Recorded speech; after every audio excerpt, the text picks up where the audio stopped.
18 বছরের দীর্ঘ প্রতীক্ষার অবসান। বাংলাদেশের মসনদে আবারও ফিরছে বিএনপি।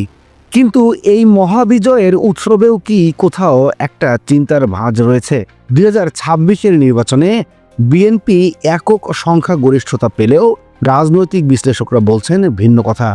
প্রশ্ন উঠছে, বিএনপি কি সংখ্যাতত্ত্বে জিতলেও জামায়াতের ক্রমবর্ধমান শক্তির কাছে আদর্শিক ও সাংগঠনিক লড়াইয়ে কিছুটা পিছিয়ে পড়ল? কেন বলা হচ্ছে বিএনপি জিতেও জামায়াতের কাছে হেরে গেল? চলুন আজ বিশ্লেষণ করি। আপনি যদি এই চ্যানেলে নতুন হয়ে থাকেন, সাবস্ক্রাইব করুন। আমাদের ধারাবাহিক ভিডিওগুলো দেখতে বেল বাটনটি চেপে দিন। প্রথম দেখায় মনে হবে বিএনপি ক্লিনিং সুইপ করছে, কিন্তু গভীরে তাকালে দেখা যায় জামায়াতে ইসলামী এবার এককভাবে নির্বাচন করে 68টি আসনে জয়ী হয়েছে, যা তাদের দলীয় ইতিহাসের সর্বোচ্চ। বিএনপির বড় জয়ের পেছনে যেমন রয়েছে আওয়ামী লীগ পরবর্তী শূন্যতা, তেমনি জামায়াতের এই 68 আসনের পেছনে রয়েছে তাদের সুশৃঙ্খল ক্যাডার ভিত্তিক রাজনীতি।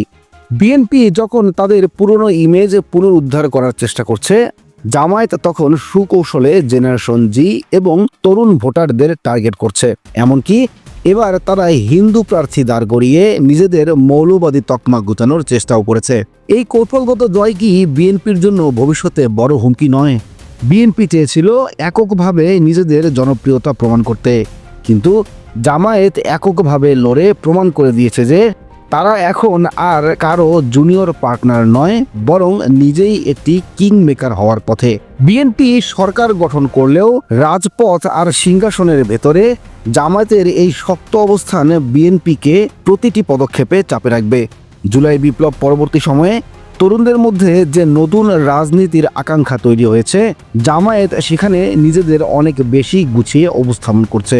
বিএনপি যখন অন্তর্দ্বন্দ্বে ব্যস্ত ছিল, জামায়াত তখন তৃণমূল পর্যায়ে ত্রাণ আর সেবামূলক কাজ দিয়ে মানুষের কাছে পৌঁছেছে। ভোটের মাঠে এর প্রতিফলনই কি বিএনপির জয়ের আনন্দকে ম্লান করে দিচ্ছে না? রাজনীতির ব্যাকরণ বলে ক্ষমতা যার হাতে জয় তার। সেই হিসেবে বিএনপি বিজয়ী, কিন্তু ক্ষমতার বাইরে থেকে যারা মানুষের মনের গভীরে জায়গা করে নেয়, লম্বা রেসে তারাই এগিয়ে থাকে। জামায়াত কি তবে 2031-এর নির্বাচনের প্রস্তুতি 2026-এই সেরে ফেলল?